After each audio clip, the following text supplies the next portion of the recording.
For now, we move to the panel discussion engagement, where we bring together expert voices from psychology, from law, from education, from faith leadership, and most importantly, from those at the forefront of this engagement, parents living the full parental experience of what it means to speak to this topic.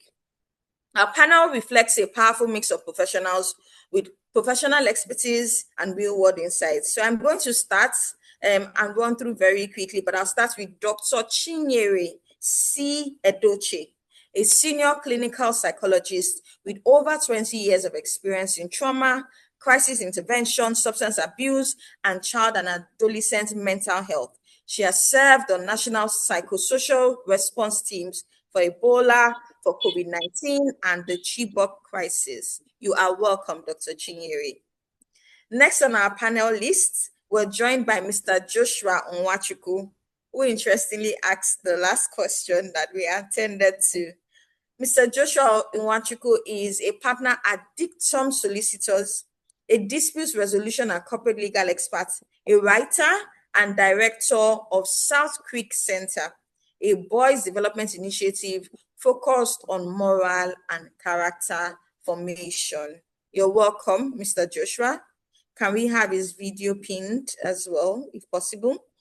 We also have Alhaji Ahmed Yaha, an educationist, imam, and community leader. He is the founder of Farida School, established in 2002, and the national imam of the Muslim Association of Nigeria. You are welcome, Alhaji Ahmed. Representing school leadership and joining Alhaji Ahmed in the school leadership space, we have Mrs. Iyobosa Sorae, a former treasurer of Coronation Group, who now runs an international school and brings strong governance and child-centered education perspective to the conversation we will be having today. And then finally, like I mentioned earlier, grounding this conversation in lived experiences, we are honored to have Mr. and Mrs. Leonard Edith, parents who will share real practical insights on navigating family tension while protecting children's learning. This session will run for between 40 to 50 minutes.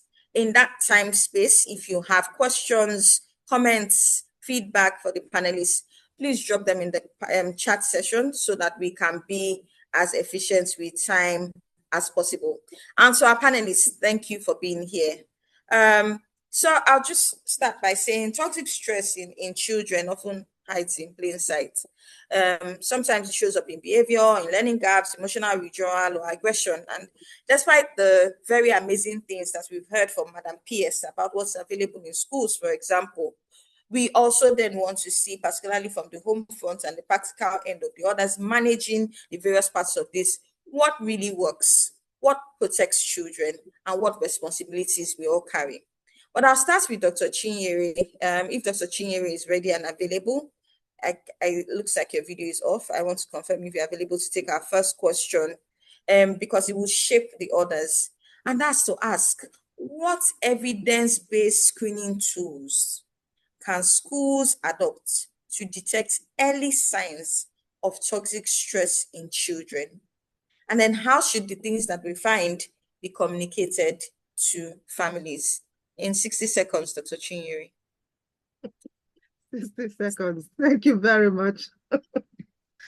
Okay, so thank you so much for this invite. And I just stand on the existing protocols.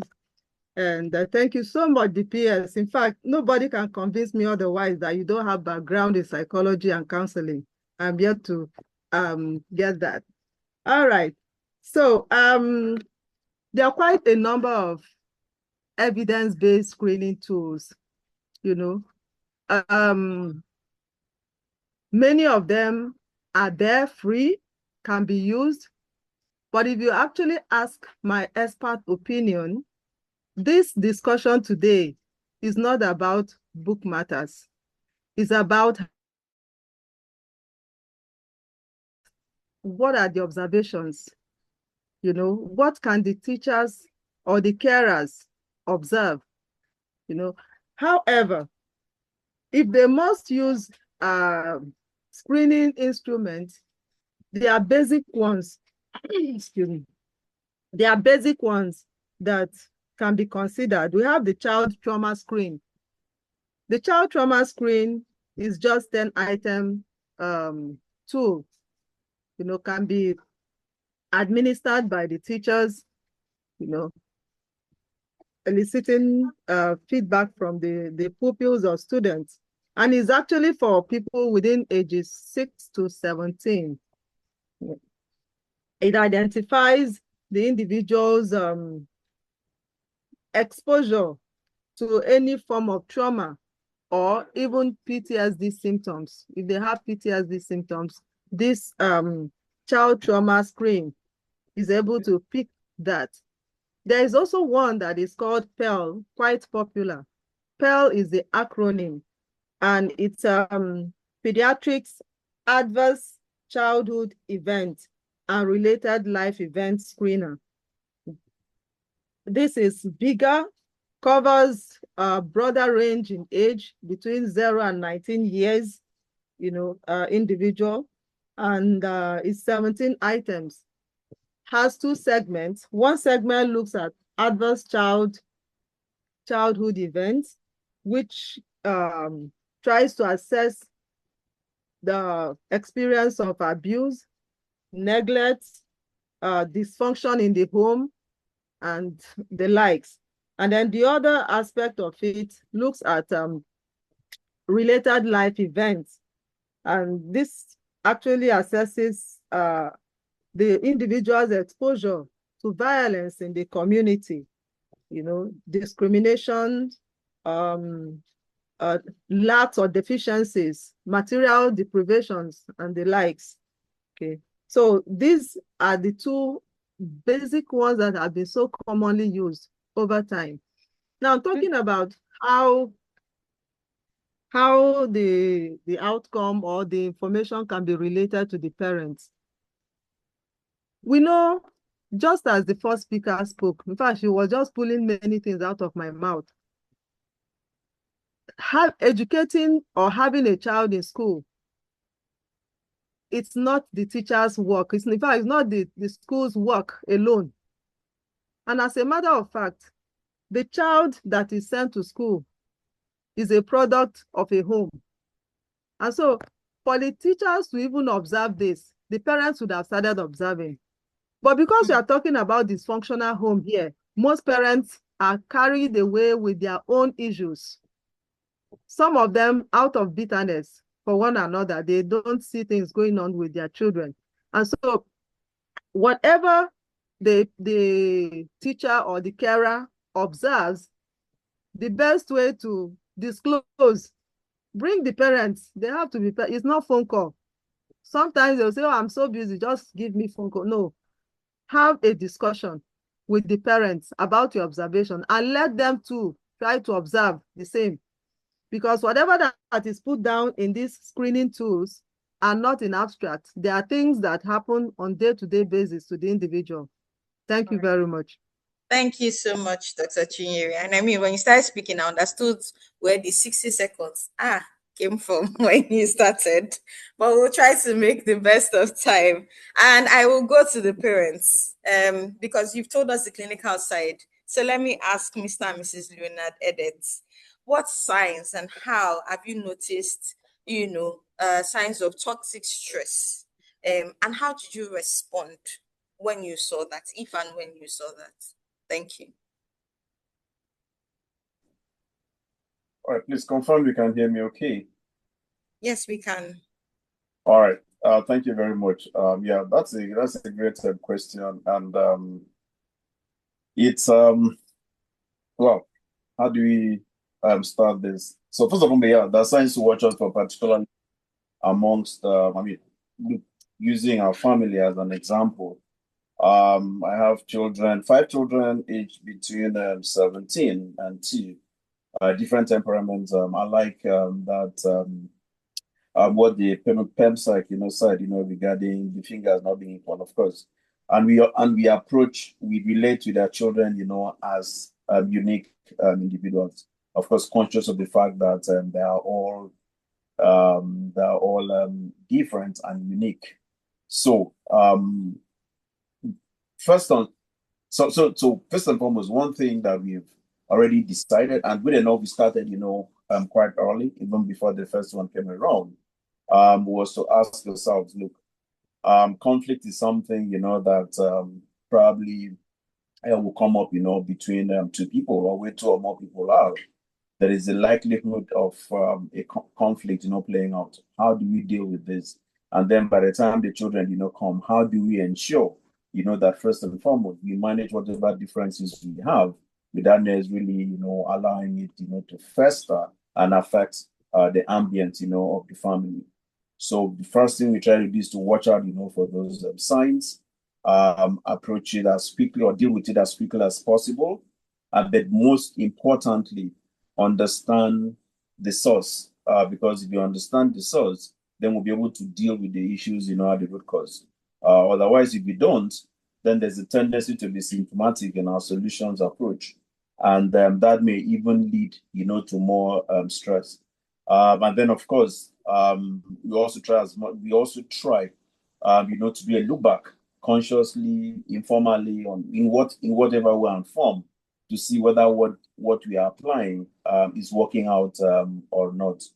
From the children standpoint, again, relating with each of them individually and understanding and appreciating the fact that they're all different. So we try to first and foremost ask ourselves what we are seeing. Is it something that has been there before? Again, tying back, to what the PS had said earlier. Or is it something, that we need to worry about? Okay, let's observe it. And then if you notice that this is becoming chronic, then we now ask ourselves, if that's something we need to deal with, what's the root cause? Is it from within the family circle or from the home, or is it from school or somewhere in between? Who are the friends and all? So many things. I wish I had more time, to deal with this. But I think I'll probably also let my wife, speak as well. Thank you very much, Mr. Leonard. Okay, over to you, madam. Thank you, Edu. So I'll use a typical example.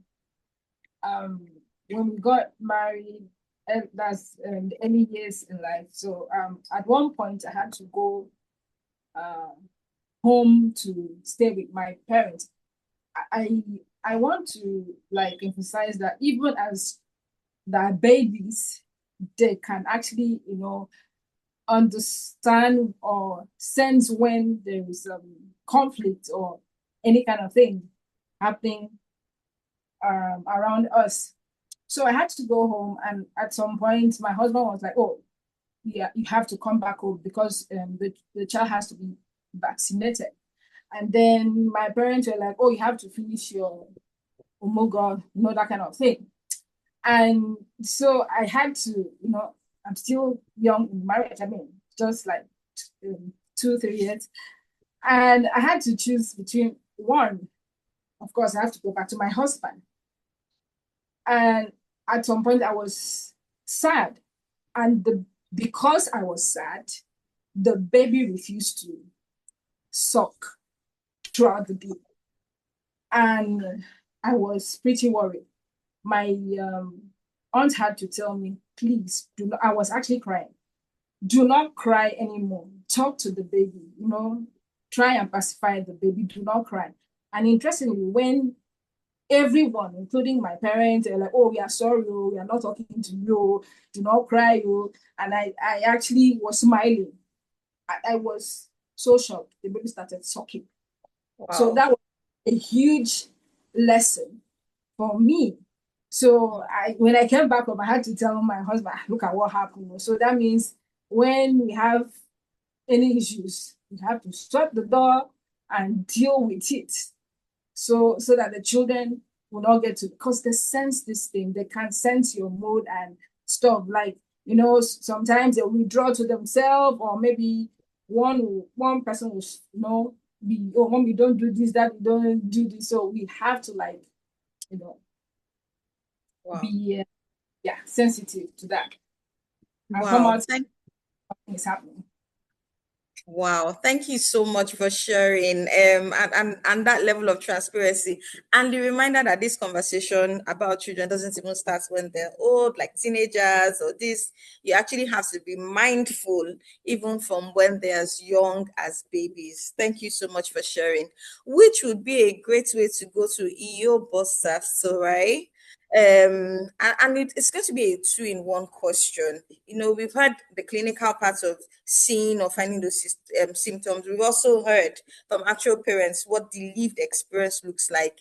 But from your perspective as the leader of a school, how do you partner with parents and external agencies to support students without stigmatizing them? And if in responding to that, you can share a case study, anonymously, I believe, of a successful intervention where you actually took those steps and it turned a child's academic outlook around. Thank you.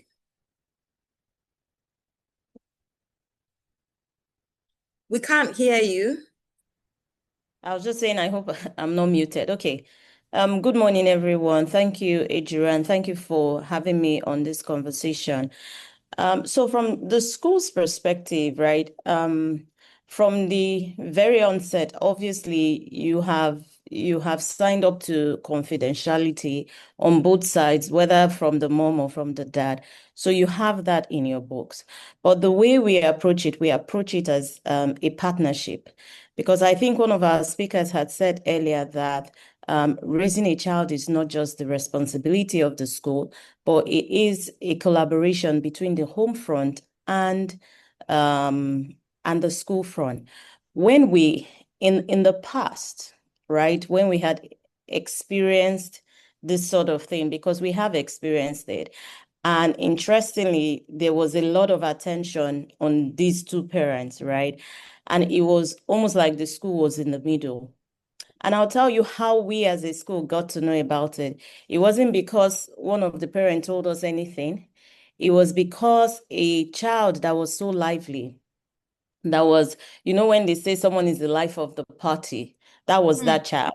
He was that lively, right? There was no dull moment with that child.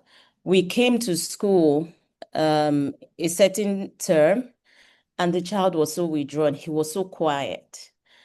And you can imagine, you know, because obviously I have a head of school and all of that. But for me at my level to notice that, okay, there's something going on with this child. I don't know what it is. We don't know what it is, but he's so withdrawn that is so unlike him. And then he was crying at every little thing. He was anything you do. Oh, they broke your water bottle. He's crying. This they tore your book. He's crying. You know, he's just crying. Oh, my mommy would do this. My mom, yeah, you know. At the end of the day, as a school, we had to invite the present parent, because there's always a present parent. So we had to invite the parent. And it was in the process of, you know, just saying what we had observed that we figured what was going on at home, because she then opened up and said, oh, I don't want the dad to come anywhere near him. Now, I'm just using real life experiences because for us, that was a learning curve for us. And when she came to us with that, we had to take a step back, because upon enrollment, it was both parents that came to enroll the child. And to the extent that we haven't been served any court papers and all of that, we still had an obligation to both parents to allow them access to the child. But it was such a strong conflict for the school to resolve, because we then had to also invite the dad, right? And in inviting them, our approach to sort of reaching a resolution wasn't even trying to understand what had happened, because that's for husband and wife, right? Our concern was the impact on the child. And so we approached it from really a strength-based perspective, redirecting their focus to the child and what the impact of what they were both going through and how they were dragging themselves everywhere, the impact it was having on the child. And when we went through all of that and showed them tangible examples of how the child rather, has become so withdrawn in class and activities where he used to excel, like public speaking and all of that, he was no longer finding the joy in it.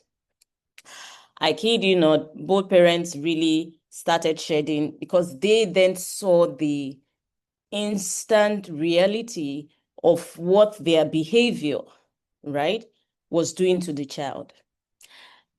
And I wouldn't say we were part of the conversations that happened back at home, because obviously we weren't part of those conversations. But we made them realize that there needed to be a change going forward. Otherwise, it will be a defining moment for that child. And if they are not careful, it might be too late to get to that child when they are now finally ready to get to the child. And I would say that both parents made the necessary adjustment. And we had referenced the mom saying, if you don't want the dad to continue seeing the child because you guys are now separated, you have to give us legal documents. Because if the father comes, we do not have the right. So in terms of, I'm citing this because you had mentioned external agencies. In terms of that, we require these things. So for example, if a court paper is needed to serve us the divorce, whatever, we need all of that. If we think that a child is being abused, we just don't rush to the agency, because again, you have to be certain of what it is that you're asserting. So we engage the parents. And interestingly, when we talk about abuse, it might not even be the parents. It might actually be the carers around. And when I say carers, it could be uncles, it could be aunties, right? And so we've had situations where we have brought different instances to parents, and then they then began, I'm rounding up with this, they then began to pay attention to that thing that we had raised. And a lot of them had to do with private conversations and all of that. But they then began to watch closely. We haven't had a situation where a child was being maybe beaten by the parents or molested by the parents. We haven't had that situation. But what I would say is that if that situation ever arises, then the right thing to do would be to extend an invitation to the agencies that are equipped, because we are first and foremost a school. So we will assign it to agencies that are equipped to deal with matters like this, whilst we continue with the running of the school. So that's how we approach it. Thank you so much. And I mean, very practical, and sort of reinforcing the role that schools play in building stabilizing environments for children. I will go to Alhaji Hamid. Yeah. I can see that your video is off. Please let me know if you are able to take a question now, or I can move to Joshua. Alhaji, are you there, please? Okay, so I'll come back to Alhaji and go to Joshua, because the rounding point of Iyobosa's feedback was around engaging the agencies, those who are equipped, and put in place, so to speak, to address issues like this. Can you share with us any practical example or a case you've been involved in where legal action directly improved a child's educational trajectory? And whilst you're speaking to that, you can also share with us insights of the kind of legal safeguards schools can implement as well to report, some of this suspected abuse without breaching confidentiality, something Iyobosa really touched on when she was speaking. Thank you. Thank you very much for calling me. I was scared I was going to be the last speaker, but no problem. Thanks for calling me. So concerning the question as to the practical case that we've had, can you hear me? Sorry. Yes, we can. Okay, perfect. So I think the main thing comes from the policy of the school. Like the PS did mention, we have some policies from the Lagos state government which schools are meant to comply with. But this whole thing goes down to the Primary Act, which is the Child Rights Act for the federal government, and the Child's Rights Law of Lagos State. And when you go through these laws, they provide a very comprehensive package which somewhat guarantees the rights of the kids and the duties of the parents and also the government. Now, concretely, with regards to confidentiality, I think there's a theory of see something, say something. And it says that while these things happen in school, the idea is for the staff who has seen it to be able to communicate to the right person. So this communication should be as a need-to-know basis. Clearly, it's not a subject for the staff room gossip or stuff like that. It should communicate it to the staff in the school who handles cases like this, or to the principal, but then basically to the staff who is meant to be authorized to take these cases. Some schools have, in quotes, like a whistleblowing service, whereby it can communicate this stuff maybe through a portal and the person gets the information. And then concretely, like the PS mentioned, the domestic violence, I don't want to get the names as I don't mix it up. The DSVC, okay, I've seen it here. So basically, I think 3 years ago, the Lagos State Domestic and Sexual Violence Agency, in partnership with the Office of Education Quality Assurance, they began to train staff, that is teachers, I think like 4 or 5 years ago, on how to safeguard and protect kids in schools. And I know they also began to issue certificates to teachers who have gone through this training. And the idea was for each school to have their own policy so the staff will know how to handle complaints when they come to them. Then something like a suggestion for the schools in order to cater to confidentiality. For the admission forms, for example, you can have a clause that states, for example, the school reserves the right to disclose information to appropriate authorities where it believes a child may be at risk to harm or abuse in line with child protection laws.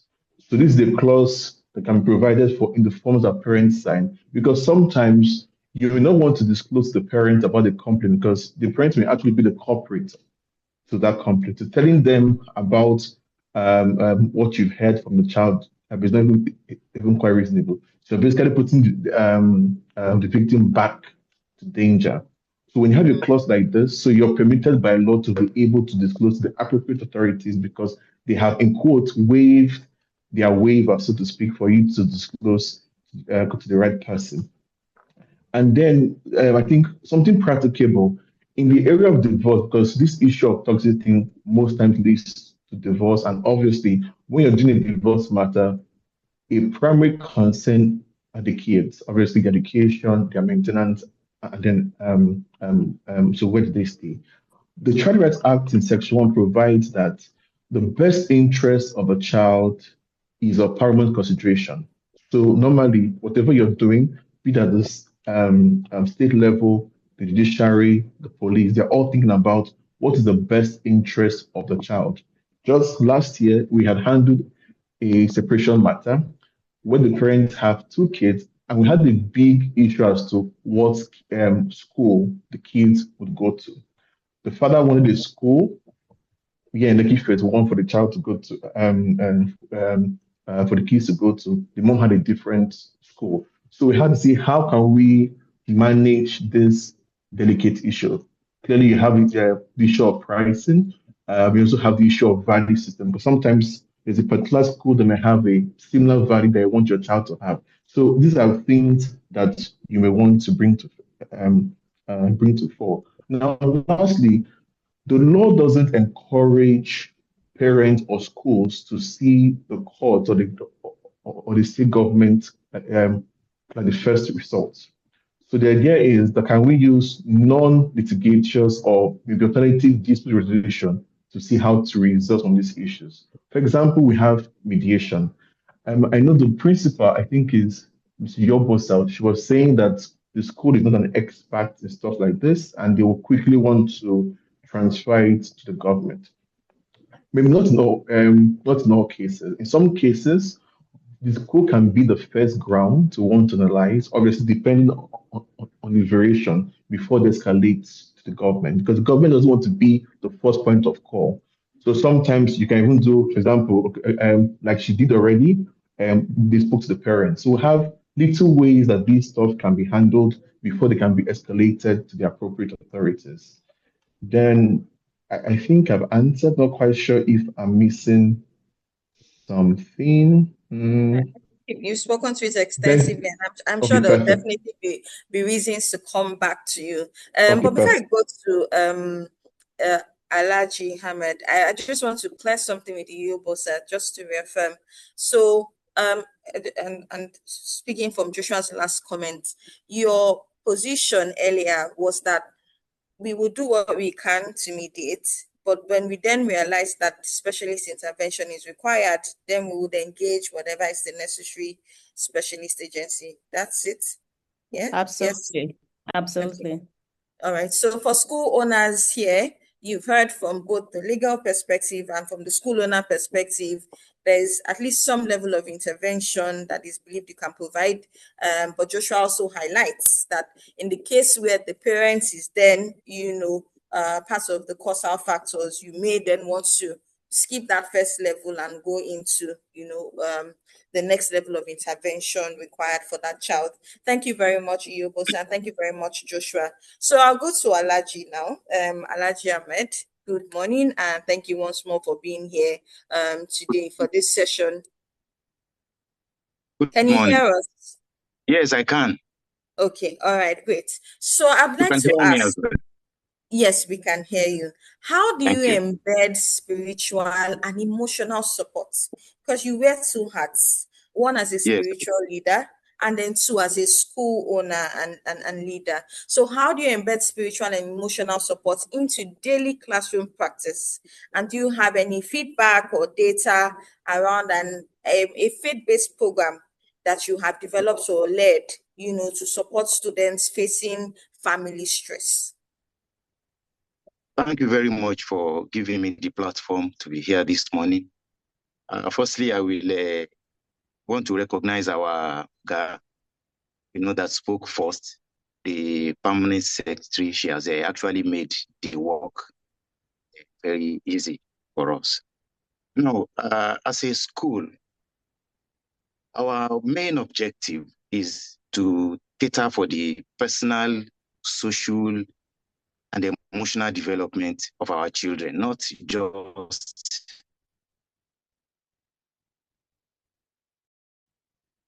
academics alone, but their well-being and everything like that. And the key roles for all the stakeholders, and the stakeholders are the school, the parents, the teachers, and the government. The PAMSEC has stated it, and it's all known to people who are in the education sector that there are actually policies, procedures, and regulations guiding our practice, especially to achieve a personal, social, and emotional development for our children and to ensure that they are in safe hands. And it is also a known fact to all educators that the home plays a great role in the success or otherwise of our work in school. Now, if we look at these policies, then we look at how they assist us in practice.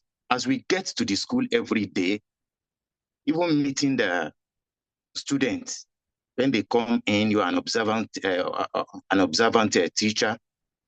You welcome them, you look at their countenance, because the best practice is that when a teacher is assigned to a class at the beginning of every session, you have to take the necessary data of the students, where they are coming from, their background,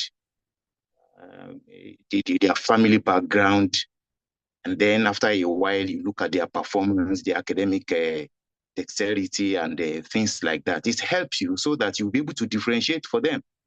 And in every average class, there are usually different children coming from various homes. And it shows in their performance, in the way they relate with people. Apart from the intelligence they have, the home also play a key role in their performance and the way they carry themselves in the classroom and in the school as a whole. Now, we are talking about identifying students that are coming from stressful homes. And this is a very, very serious challenge for us now, because the samples, the symptoms are there. The symptoms are there.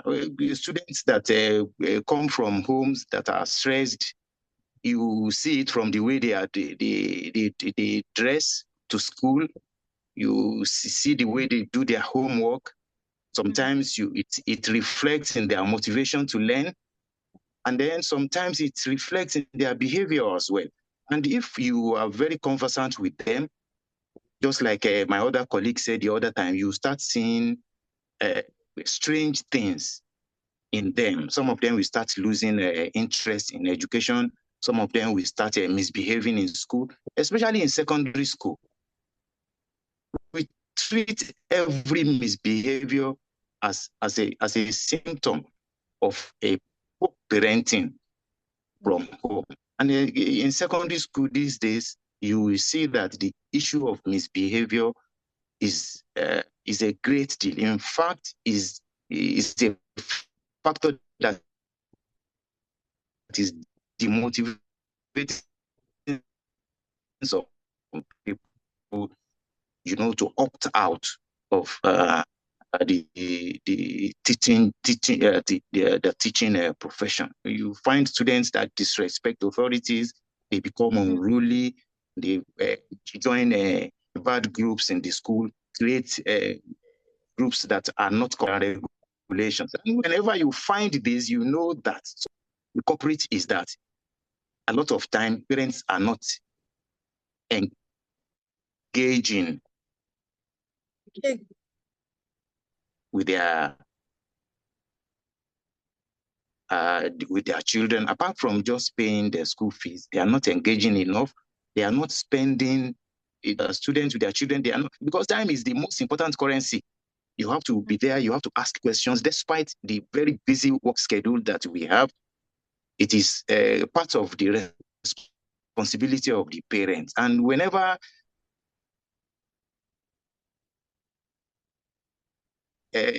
something is wrong in this area, it shows in the school. But what do we do?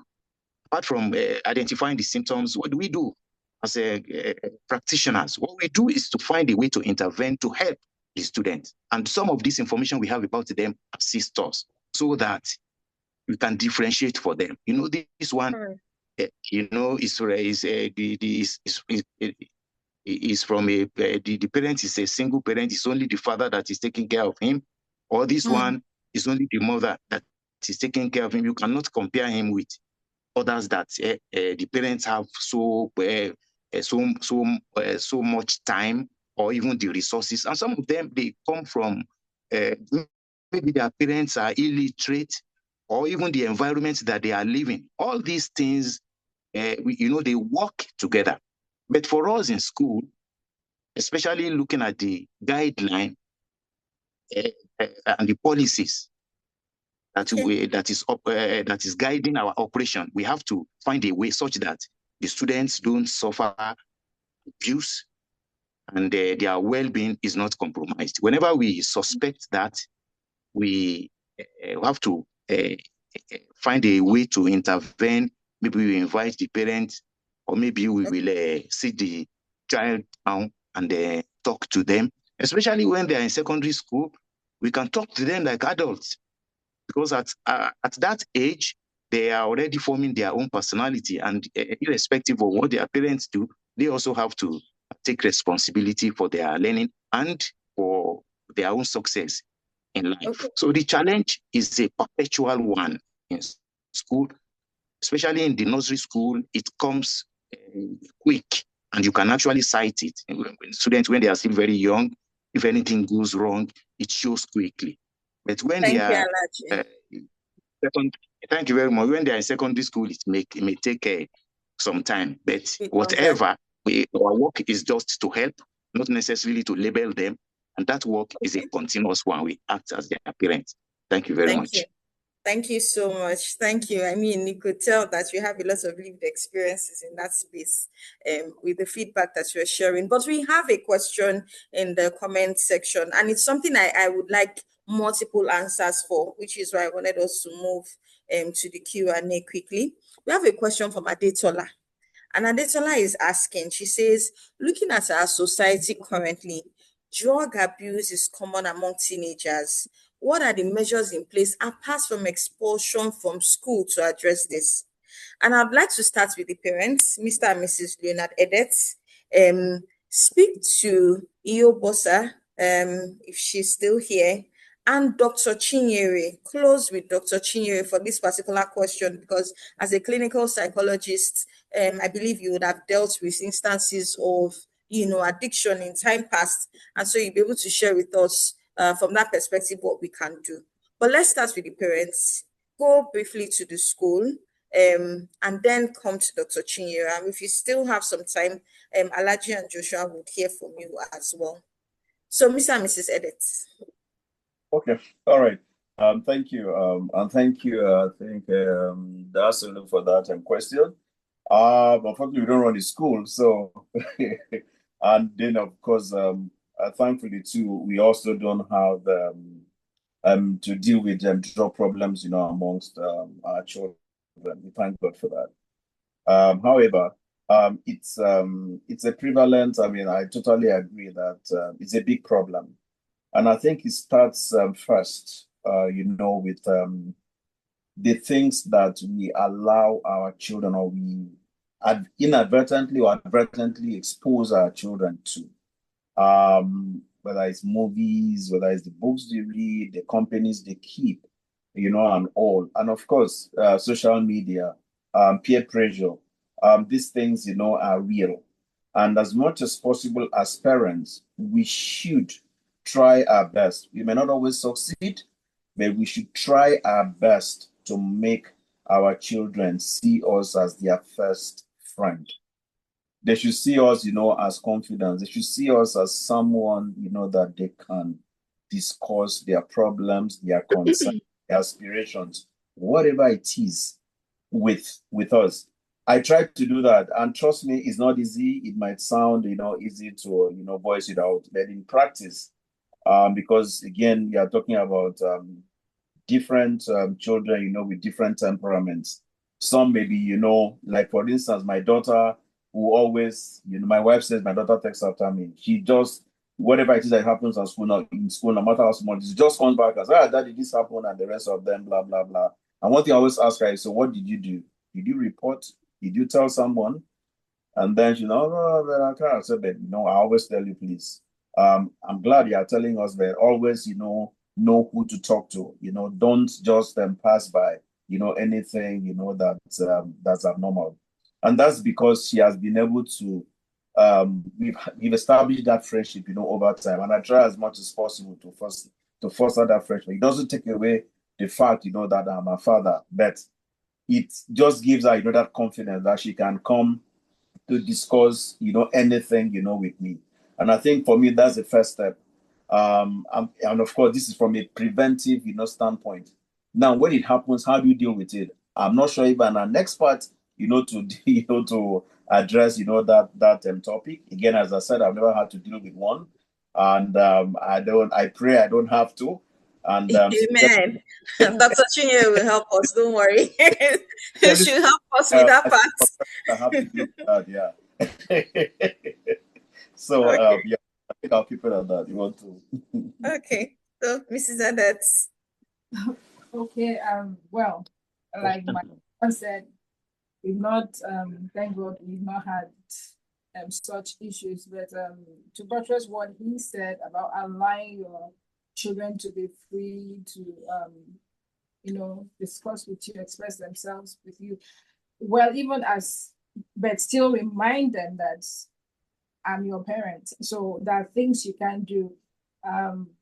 For instance, my son, he's in the university, and of course, leaving school and leaving home for the first time and being in school. I mean, he was, oh, wow, thank God I have to go to school. I mean, I'm free.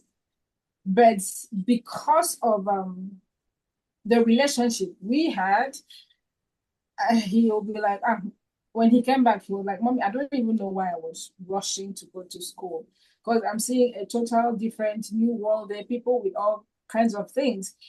But I am struggling with this. And he told me the things that he's struggling with. I mean, when I tell people that my son would tell me, okay, I have this crush, I'm not doing this, I'm struggling, okay, I'm struggling to make my hair. I'm like, okay, in our house, men don't plait hair. So you have to remember the family values and how would you want people to, the way you look is the way people will address you. So I think we are coming from the preventive. I think we should start from the genesis, meaning from the foundation. The Bible says if the foundation is faulty, what can a righteous man do? So from the foundation, that even when the mix up with peers that are into these things, they still remember where they come from. Absolutely. And if I may just do a quick add to answer that question, I think what I would advocate or recommend, would be for parents, first and foremost, not to shy away from the problem.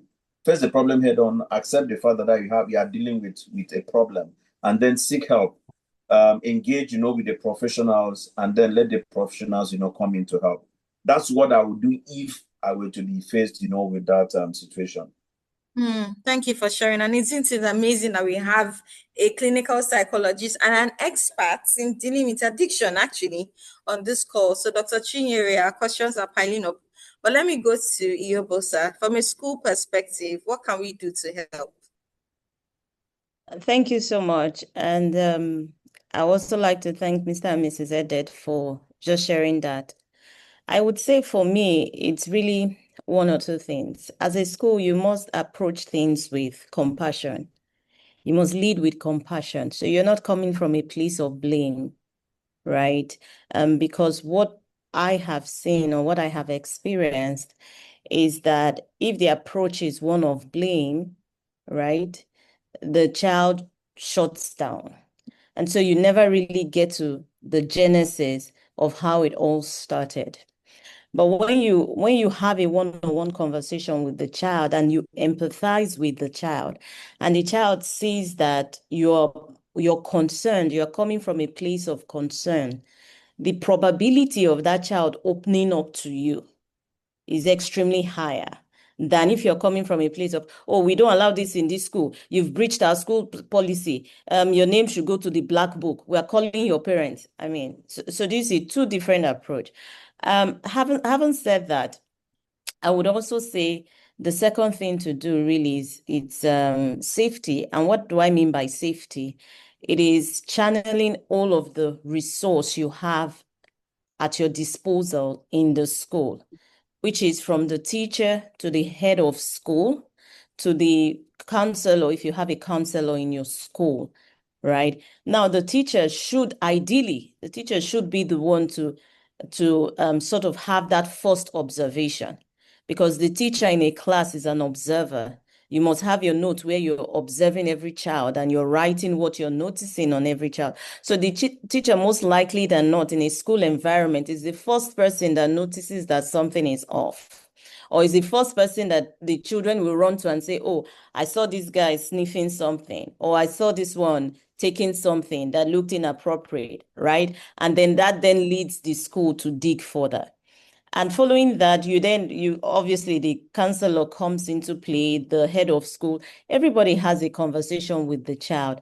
And you then extend an invitation to the parents, because in most cases, like someone had said, parents might not even be aware this is going on, right? In most cases, they're not aware.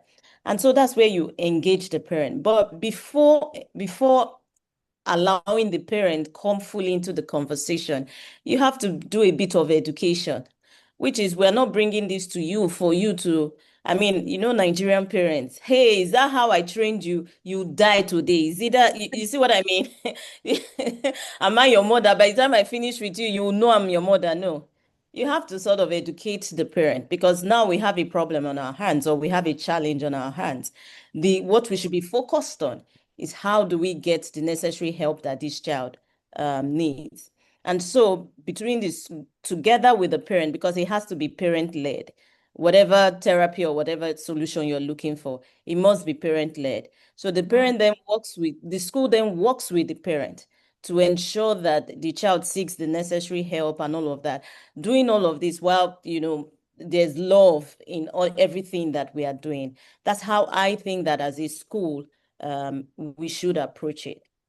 Thank you so much. Thank you very much. I have a question for you, Joshua and Ahmed, but I'll just like to take Dr. Chinyere's thoughts on this very quickly, and then we'll go to the last question that we'll take, which will be for Joshua and Alhaji Ahmed. Dr. Chinyere, please. Okay. All right, thank you so much. Sorry, my video is not on at this time. My network is unstable, so I'm using my phone at the moment. Okay. Well, the question is, should the schools mete out expulsion as punishment, or should there be other ways of dealing with the issues of substance use among students? I guess that's the question. Yes. What else can we do? Okay, thank you. What else can we do apart from expulsion? Okay, so, well, my first statement is expulsion should not even be an option.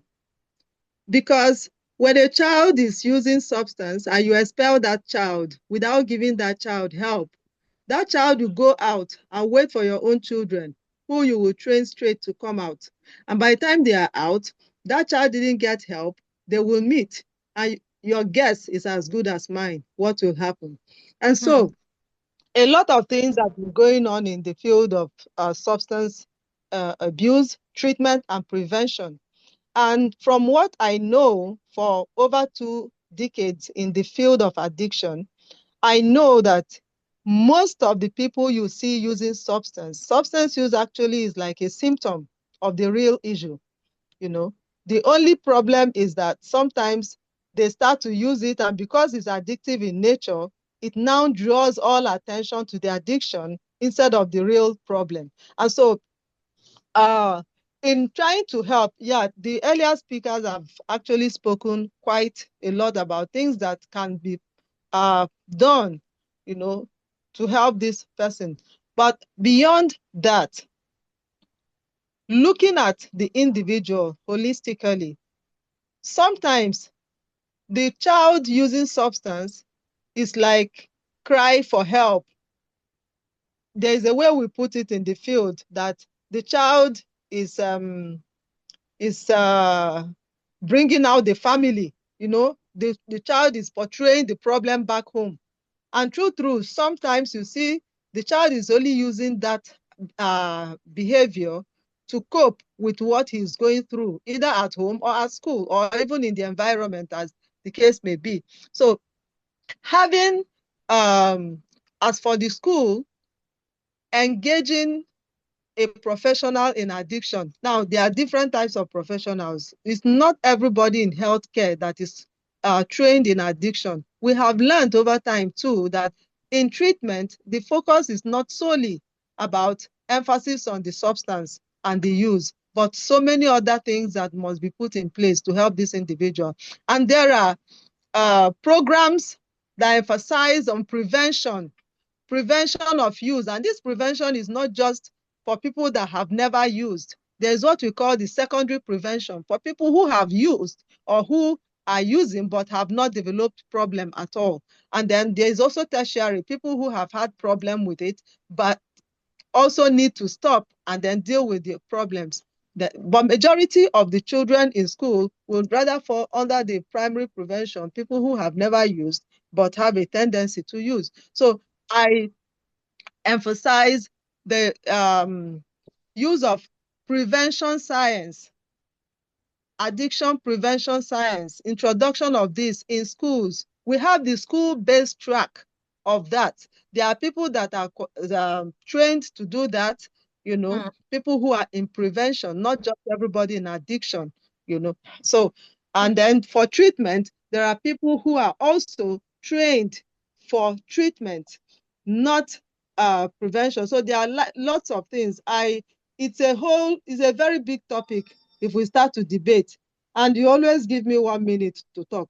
I don't know how to talk for 1 minute, but my information here is for schools, please, there are things like prevention science on addiction, and they are mostly practical things that can be done in the school to actually help and make even those ones that have started using come to you on their own to explain themselves. Over time, we do school-based awareness programs, and at the end of each short presentation, the reaction of the students, the opening, the kind of information they offer, you know, you will wonder. Sometimes the teachers are like, they never told us anything like this. So you need to do things in a way that will bring real results.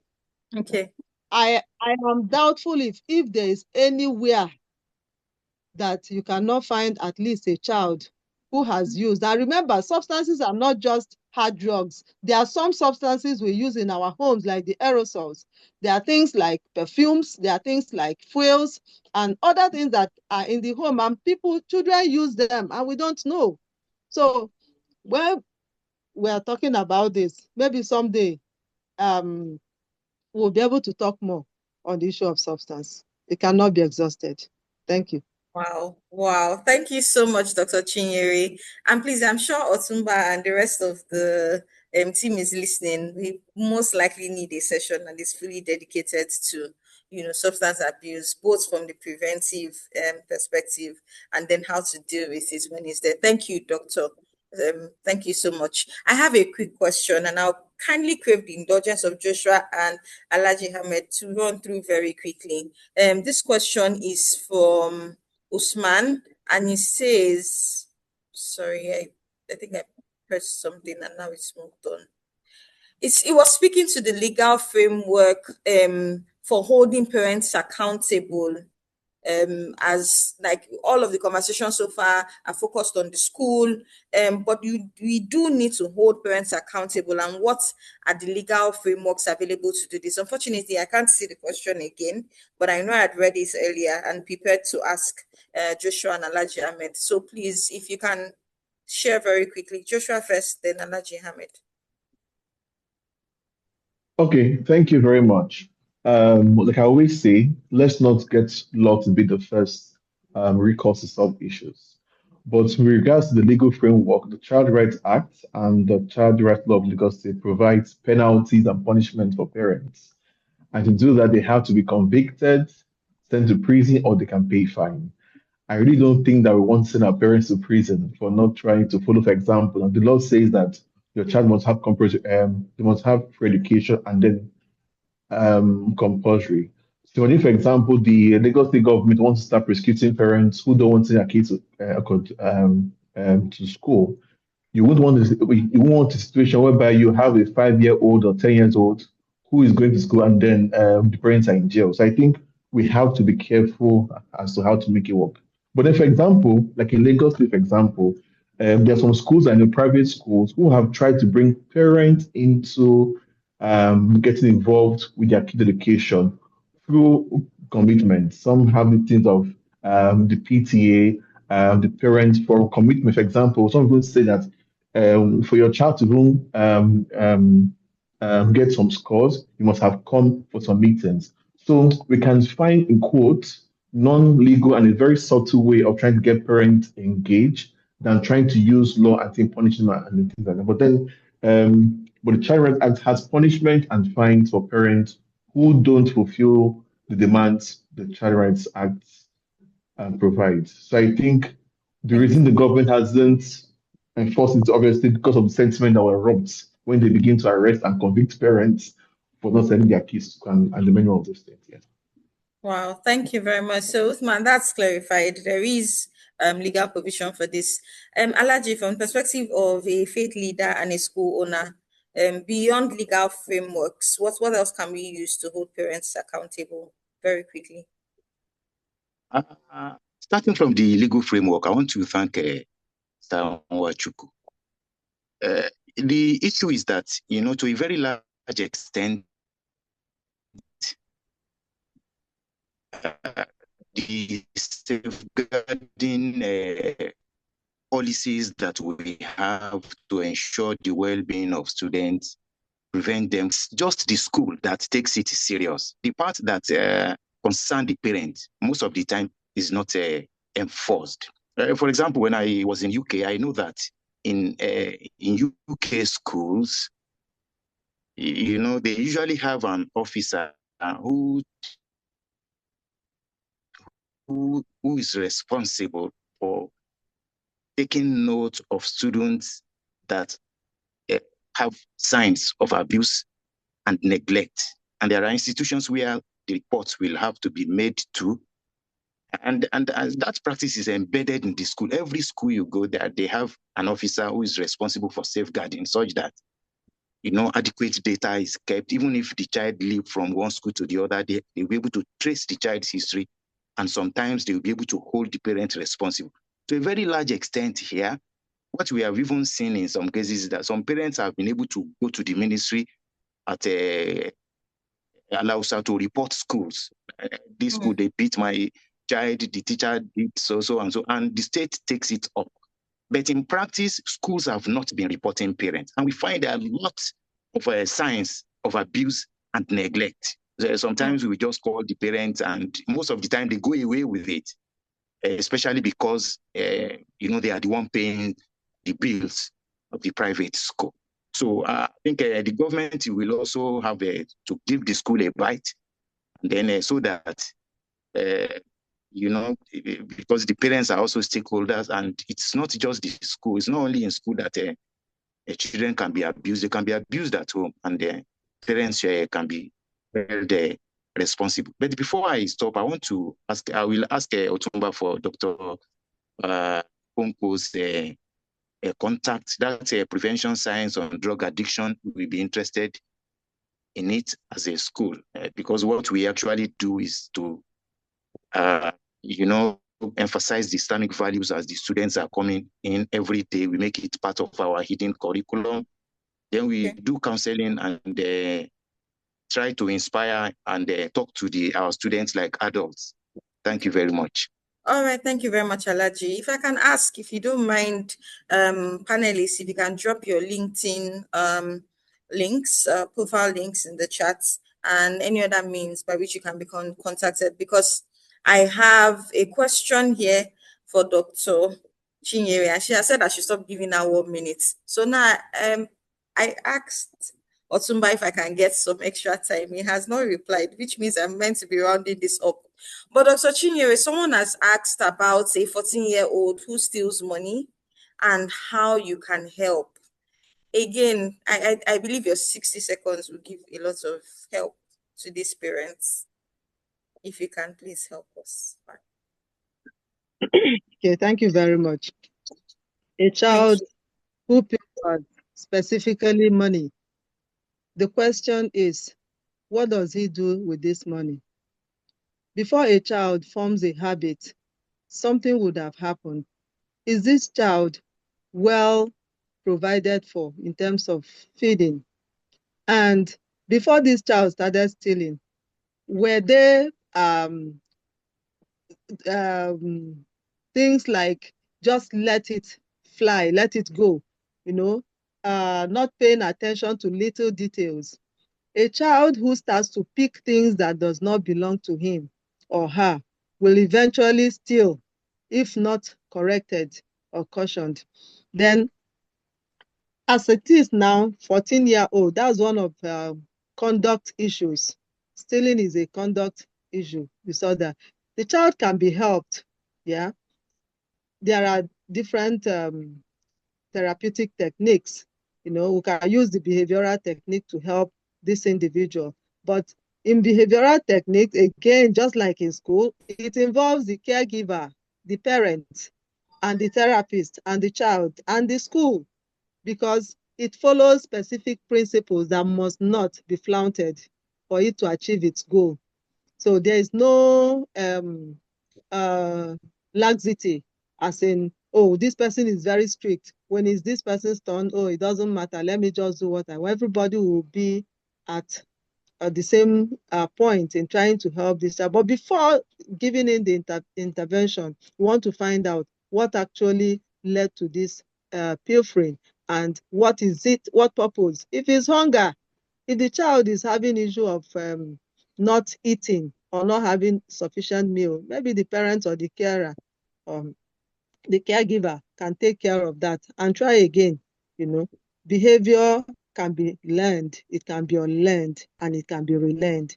So it depends on what is the source of that behavior. Wow. Thank you so much. Okay, so on that note, we've come to the end of this panel session.